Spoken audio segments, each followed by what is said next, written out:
نحمده ونستعينه ونستغفره ونؤمن به ونتوكل عليه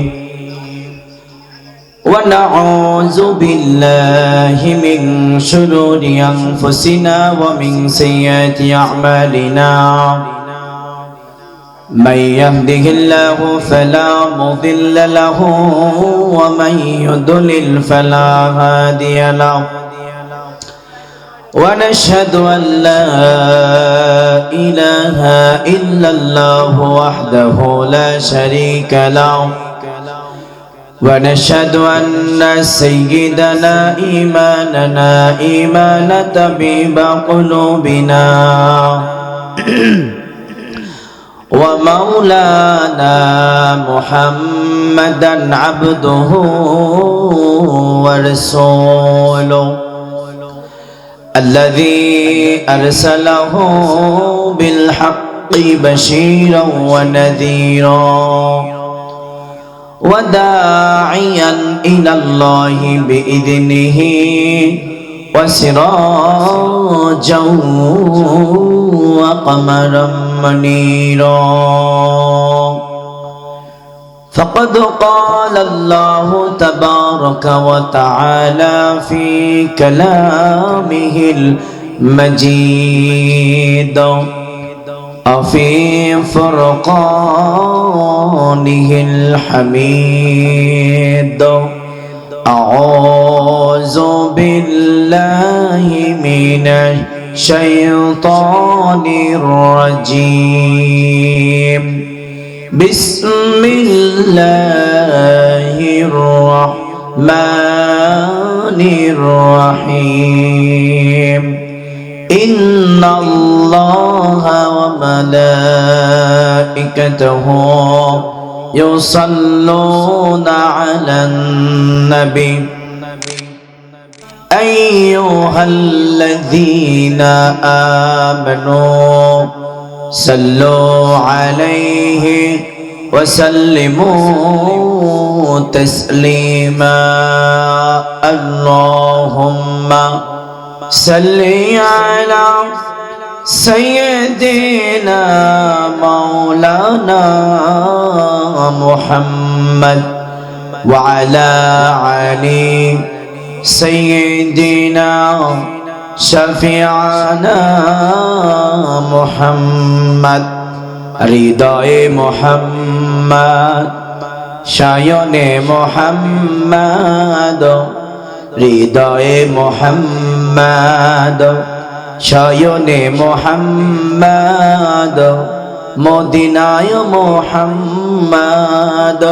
তায়েফে মোহাম্মদ আল্লাহুম্মা সাল্লি আলা সাইয়্যিদিনা مولانا محمد وعلى علي سيدنا شفيعنا محمد প্রশংসা আদায় করছি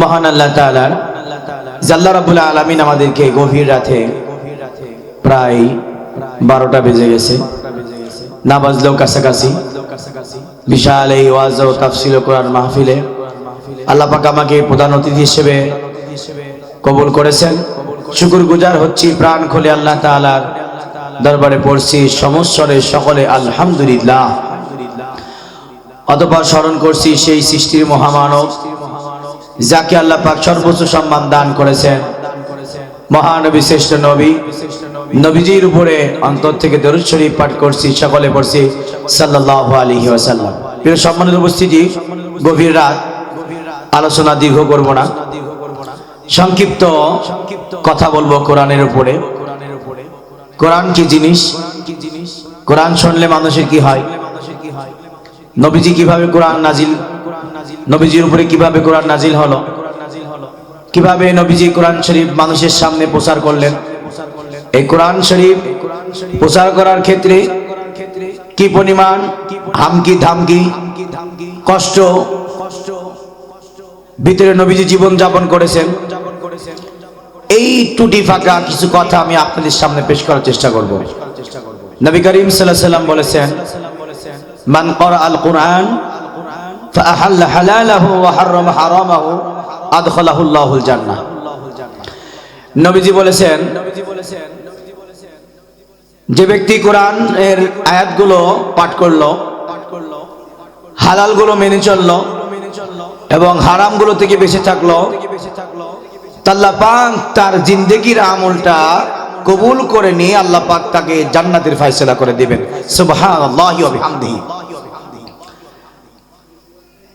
আর কোরআন এমন একটা কিতাব যার শুরু থেকে শেষ পর্যন্ত কোনো ভুল নাই, লা রাইবা ফি, কোনো ভুল নাই। আল্লাহ পাক কোরআনে বলেছেন, যালিকাল কিতাবু লা রাইবা ফি হুদাল লিল মুত্তাকিন।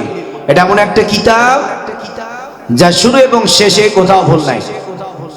এই জন্য প্রিয় সম্মানিত উপস্থিতি, সেই কোরআন সম্পর্কে আমি আপনাদের সামনে আজকে কিঞ্চিত পরিমাণ আলোচনা করার চেষ্টা করব।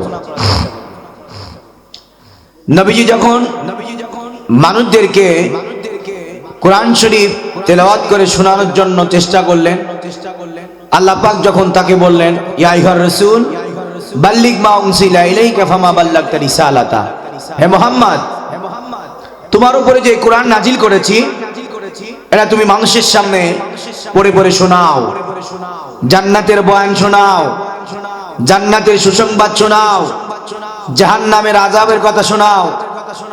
তখন নবীজি মানুষের সামনে আল্লাহর হুকুম পালনার্থে সর্বপ্রথম কাবা ঘরের পাশে যে কুবাইস নামক একটা পাহাড় আছে, এই পাহাড়ের উপরে আল্লাহ নবী দাঁড়িয়ে গেলেন। আল্লাহ নবী সমস্ত কাফেরদেরকে একত্রিত করে বললেন যে পাহাড়ের পিছনে যদি আমি বলি যে বিশাল একটা শত্রু তোমাদেরকে আক্রমণ করার জন্য ধেয়ে আসছে, তোমরা আমার কথা বিশ্বাস করবা কিনা? সমস্ত কাফেররা এক বাক্যে বলেছিল, অবশ্যই তোমার কথা বিশ্বাস করব।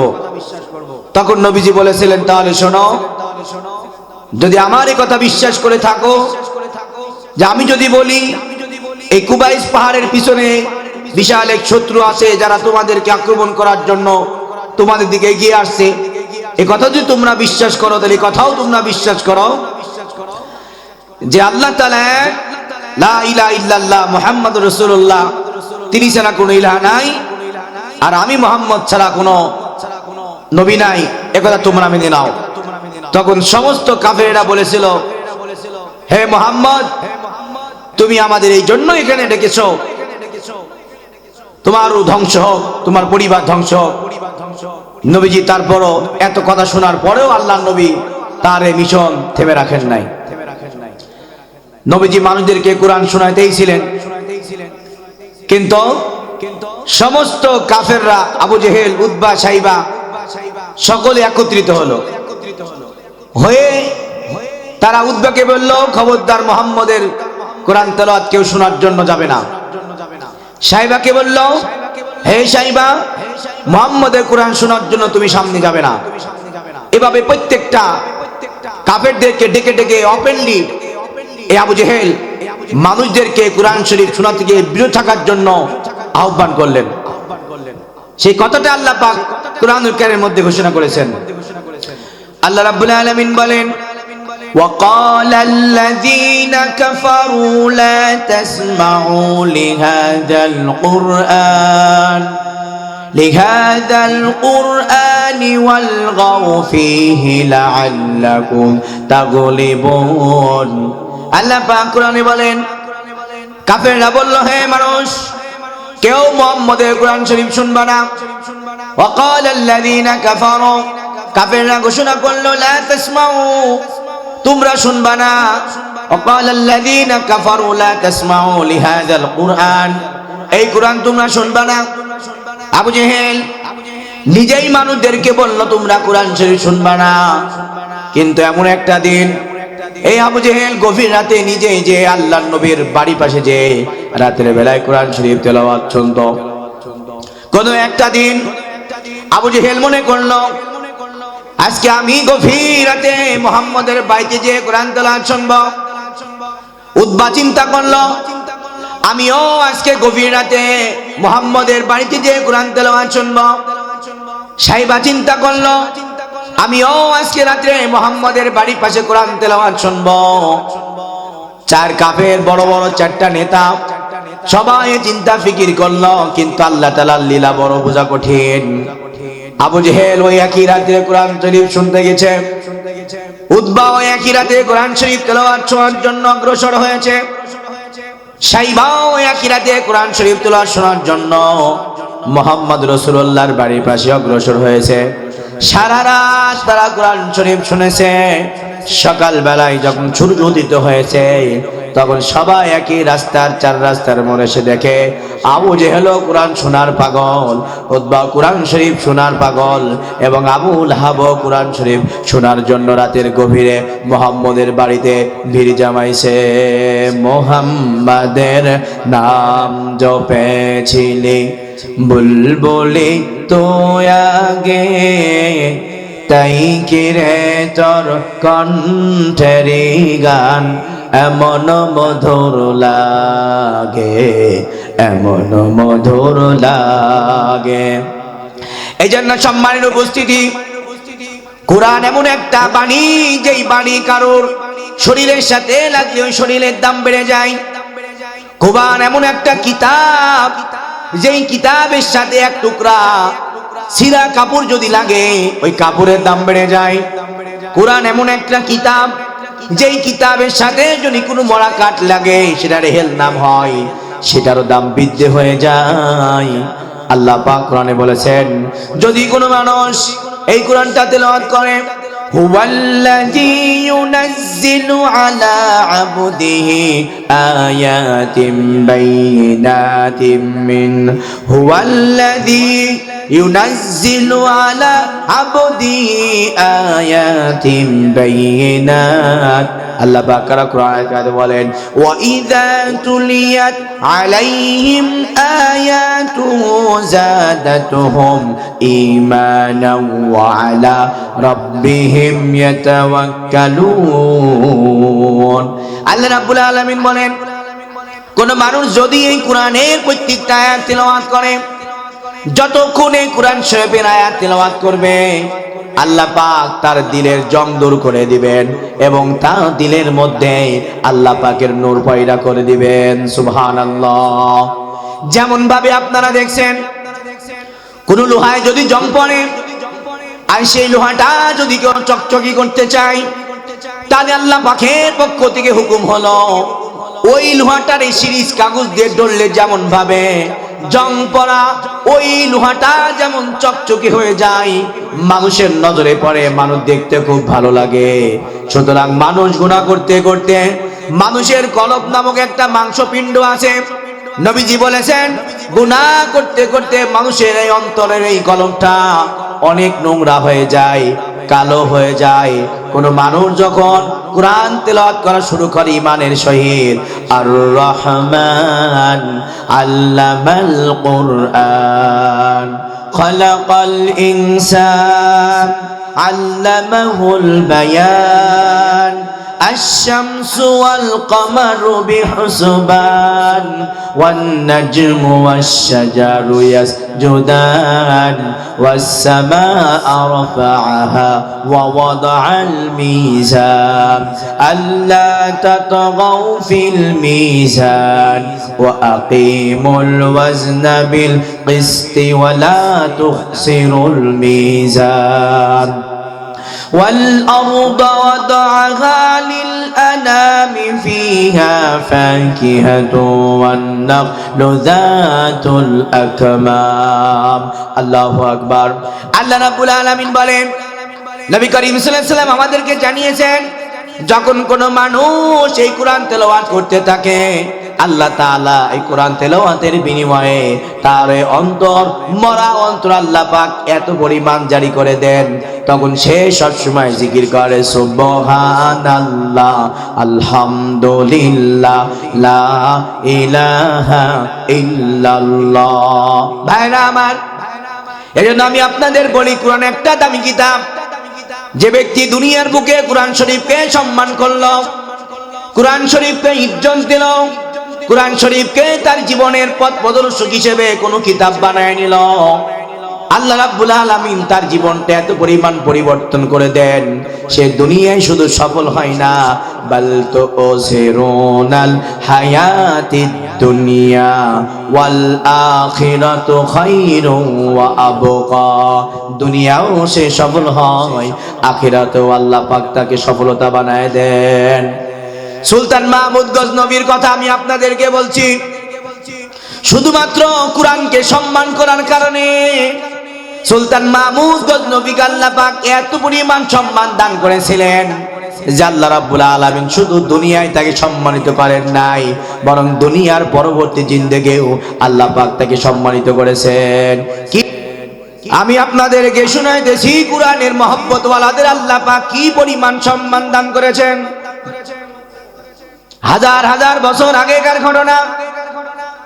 পুরা ভারত উপমহাদেশের মধ্যে প্রেসিডেন্ট ছিলেন সুলতান মাহমুদ গজনবী, যার আঙ্গুলের ইশারায় হাজার হাজার প্রজারা থর থর করে কাঁপত, যার রাজত্বে কোনো বেঈমান কথা বলার সুযোগ ছিল না।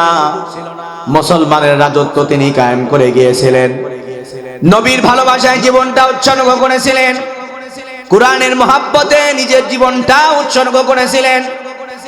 একজন প্রেসিডেন্ট হওয়া সত্ত্বেও তিনি কোরআনকে কি পরিমাণ মহব্বত করেছেন, সে ঘটনাটাই আমি আজকে আপনাদেরকে বলবো। সুলতান মাহমুদ গজনবী শিকার করার জন্য বনের দিকে রওনা হলেন। বনের মধ্যে যাওয়ার পর হরিণ শিকার করলেন। ফিরতি পথে অনেক রাত হয়ে গেল। হঠাৎ একটা বালাখানায় উনি রাত যাপন করার জন্য সিদ্ধান্ত নিলেন। ঘরের মধ্যে ওনার জন্য বিছানা করা হলো, সুন্দর বিছানা করা হলো, চাদর পেরে দেওয়া হলো। সুলতান মাহমুদ গজনবী এখন বালিশটা নিয়ে বিছানার জন্য, ঘুমানোর জন্য উনি প্রস্তুতি গ্রহণ করবেন। হঠাৎ করে খেয়াল করে দেখলেন, উনি যেই দিকে পা সাট করে ঘুমাবেন ওই দিকে আলমারির উপরে একটা পবিত্র আল কোরআন, আল্লাহর কিতাব রাখা আছে। সুলতান মাহমুদ চিন্তা করলেন, আল্লাহর কিতাব আমার পায়ের দিক থাকবে, এটা তো কখনো মেনে নেওয়া যায় না। সঙ্গে সঙ্গে সুলতান মাহমুদ কোরআনটাকে নামায় নিলেন, চুমু খাইলেন, বুকের সাথে লাগাইলেন, অন্য জায়গায় রাখার জন্য চিন্তা ফিকির করলেন। কিন্তু খেয়াল করে দেখলেন ওই ঘরের মধ্যে আলমারি ছাড়া আর রাখার কোনো জায়গা নাই। কিন্তু উনি থেমে থাকেন নাই, চিন্তা করলেন এই ঘরে যদি জায়গা না হয়, পার্শ্ববর্তী ঘরের মধ্যে তাকে আমি রেখে আসি, আল্লাহর কিতাবটাকে রেখে আসি। এ বলে তিনি রওনা হলেন। যে এই ঘর থেকে ওই ঘরে যাবেন, হঠাৎ করে ব্রেনটের মধ্যে তার উকি লাগলো, আমি তো ঘরের মধ্যে পরে এসেছি, আল্লাহর কোরআনই তো ঘরের মধ্যে আগে ছিল। আমি আসার কারণে আল্লাহর কোরআন বের হয়ে আর এক ঘরে যাবে, আর আমি সুলতান মাহমুদ আরাম করব, এটা কোচ্চিন কালো সম্ভব নয়। বরং কোরআন কোরআনের জায়গায় রয়ে যাক, আর আমি সুলতান মাহমুদ ঘর থেকে বের হয়ে বারান্দায় ঘুমাই। সুবহানাল্লাহ। একজন বাদশা কোরআনের ইজ্জত দিয়েছে, কোরআনের সম্মান দিয়েছে। বর্তমান জামানায় কত কোটিপতি লাখপতি মানুষ আছেন, অনেক আছেন যারা কোরআন জানেন না, হাদিস জানেন না, শুধু টাকা টাকা টাকা, ক্ষমতার বাহাদুরি দেখান। স্মরণ রাখেন, আপনার মতো কোটি কোটি টাকাওয়ালা মানুষ যদি এক জায়গায় হয়, হাজার হাজার ক্ষমতাবান মানুষ যদি এক জায়গায় হয়, সুলতান মাহমুদের মতো প্রেসিডেন্ট আপনি হতে পারবেন না। ভাইরা আমার, এই সুলতান মাহমুদ কোরআনের ইজ্জত করে গেছেন মৃত্যু পর্যন্ত। ওনার মৃত্যু হয়ে গেল। স্বপ্ন যোগে উনার একজন মুরিদ স্বপ্ন দেখলো, জিজ্ঞাসা করলো, ইয়া শায়েখ ইফআল ফি কবরিকা, হে শায়েখ কবরের মধ্যে তোমার কি হাল চলতেছে? মুআমালাত রাব্বাকা, তোমার রব তোমার সাথে কেমন মুআমালাত করেছে? সুলতান মাহমুদ হাসি দিয়ে কয়, আমার আল্লাহ মেহেরবানি করে আমার জীবনের গুনাহ মাফ করে দিয়েছেন। ভাইরা আমার, সুলতান মাহমুদকে প্রশ্ন করা হলো, সুলতান মাহমুদ, কোন আমলের বিনিময়ে আল্লাহ পাক তোমার জীবনের সমস্ত গুনাহ মাফ করে দিয়েছেন? সুলতান মাহমুদ ডাক দিয়ে কয়, আমার যাকাত কবুল হয় নাই, আমার নামাজ কবুল হয় নাই, আমার দান কবুল হয় নাই, আমার খেদমত আল্লাহর দরবারে কবুল হয় নাই, কিন্তু একটা রাতের আমল আল্লাহর কাছে এত পরিমাণ পছন্দ হয়েছেন, আল্লাহ পাক এত কবুল করেছেন, ওই এক রাতের আমলের বিনিময়ে আল্লাহ পাক আমার জীবনের সমস্ত গুনাহ মাফ করে দিয়েছেন। কোন সুবহানাল্লাহ। মুরিদ জিজ্ঞাসা করলো আইনা আমালুন, ও সে আমলটা কি? সুলতান মাহমুদ ডাক দিয়ে কয়, গভীর রাতে শিকারি করতে গিয়েছিলাম, ফেরার পথে ঘরের মধ্যে আমি বিশ্রাম নিছিলাম, আল্লাহর কোরআন আমার সামনে পড়েছিল, সেই কোরআনটা প্রথমে আমি আরেক ঘরে রাখা চিন্তা ফিকির করেছিলাম, না রেখে বরং আমি কোরআনের জায়গায় কোরআনকে রেখে আমি বারান্দায় শুয়েছি। আল্লাহ পাকের দরবারে এত পরিমাণ এই কোরআনের ইজ্জতটা পছন্দ হয়েছে, আল্লাহ পাক বলেছেন, সুলতান মাহমুদ রে, জীবনে কোনো আমল আমি কবুল করি নাই, তবে তোমার আমার কিতাবের প্রতি সম্মান রাখার কারণে আমি আল্লাহ তোমার এই জিন্দেগির গুনাহ মাফ করে জান্নাতের ফয়সালা করে দিলাম। সুবহানাল্লাহ। ঝিনুকের মাঝে থাকে যেমন মতি, ঝিনুকের মাঝে থাকে যেমন মতি, কালেমা শাহাদাতে থাকে আল্লাহর জ্যোতি, কালেমা শাহাদাতে থাকে আল্লাহর জ্যোতি।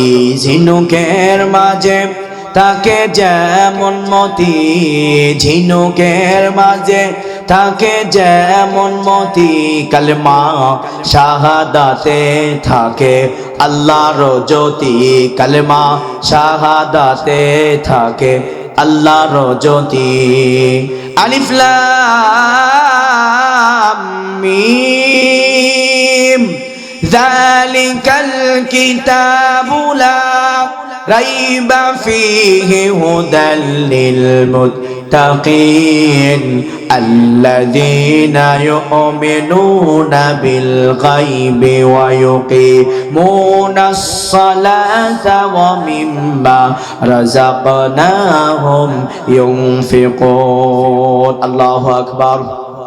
ভাইরা আমার, এজন্য বলি, আশরাফিয়া মাদ্রাসা থেকে আমি আপনাদেরকে শোনাইতেছি, আমার রাজু ভাই 3 দিন ব্যাপী কোরআনের তাফসীর দিয়েছেন।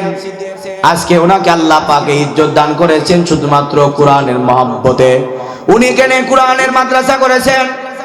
আমার এই ভিডিও যত মানুষ আপনারা দেখবেন, ভেড়ামারা ভিতরে 7 বাড়ি একটা জায়গা, এই জায়গায় কোনো মাদ্রাসা ছিল না, এই জায়গাটা এখন কোরআনের বাগান আমার ভাই করেছেন। যারা কোরআনওয়ালা হতে চান, যেই সমস্ত মা বাপরা কোরআনের রঙে রঙিন হতে চান, তারা আপনাদের সন্তানদেরকে এই মাদ্রাসায় দিবেন। নবীজি বলেছেন, তোমার সন্তান যদি কোরআনের হাফেজ হয় আর আমি আল্লাহ যদি কবুল করে নেই, কাল কিয়ামতের ময়দানে ওই সমস্ত কোরআন হাফেজের পিতা মাতার মাথায় স্বর্ণের মুকুট পরে দেওয়া হবে। সুবহানাল্লাহ। ভাইরা আমার, এই জন্য আমি আপনাদেরকে বলি, কোরআন পড়ে পড়ে কেউ ঠগে নাই, কোরআন দেখে কেউ ঠগে নাই, কোরআন বুকে ধারণ করে কেউ ঠগে নাই, কোরআনকে লালন পালন করে কেউ ঠগে নাই। সুতরাং বাংলার জমিনে যদি একবার সংসদে কোরআন যায়, তাহলে বাংলার মানুষরাও ঠকবে না কোনোদিন। ঠিক কিনা বলো ভাইরা আমার? আমি আপনাদেরকে বলছি, হাজার হাজার মানুষদের সামনে আমি আপনাদেরকে কিছু কথা বলে যাই।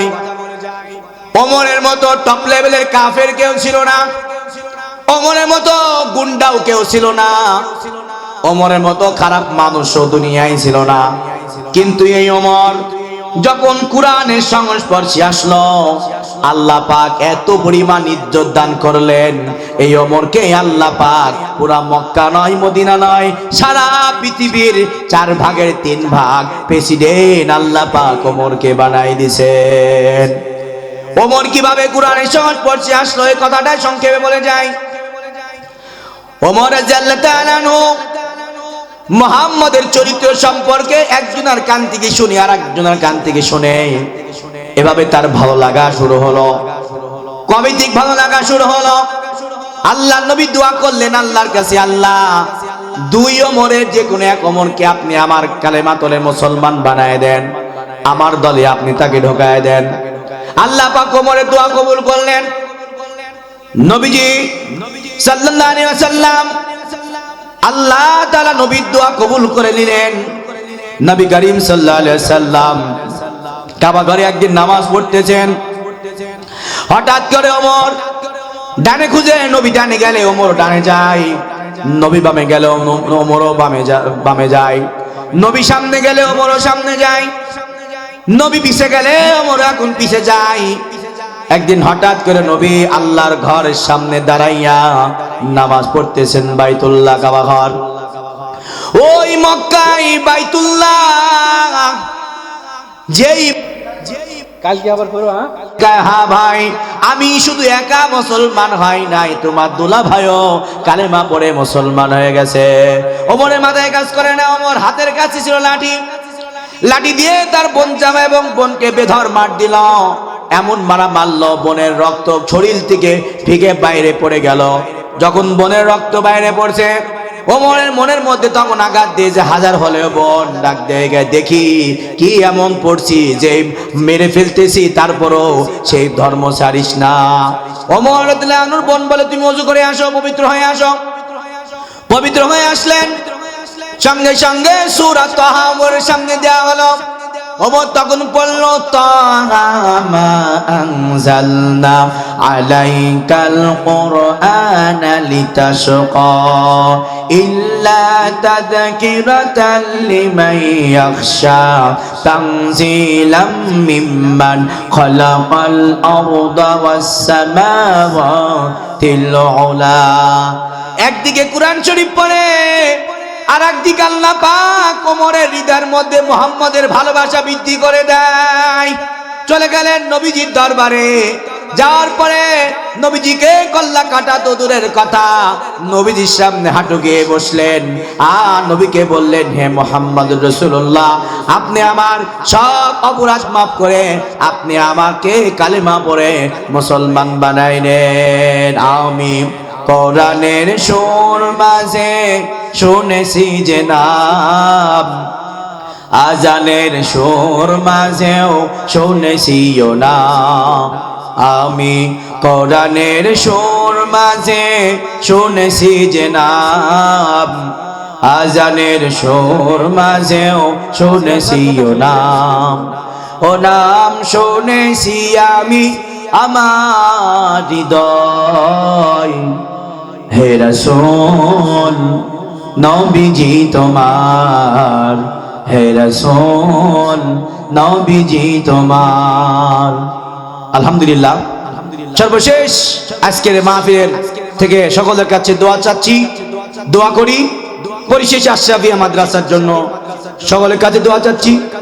যে সমস্ত শ্রোতা রেখে নিয়ে এসেছেন, আপনারা এই মাদ্রাসার জন্য দোয়া করবেন। মাদ্রাসা সবেমাত্র শুরু, আল্লাহ পাক যেন এই মাদ্রাসায় ভরপুর কামিয়াবি দান করে আল্লাহ তাআলা ফায়েজ এবং বরকত, আল্লাহ রহমত দ্বারা এই মাঠকে যেন কোরআনের জমিন বানায় দেয়, মদিনার জমিন, মক্কার জমিন হিসেবে আল্লাহ পাক বরকত দান করে। এই বলে আমার বক্তব্য শেষ করছি। আসসালামু আলাইকুম ওয়া রাহমাতুল্লাহি ওয়া বারাকাতুহু।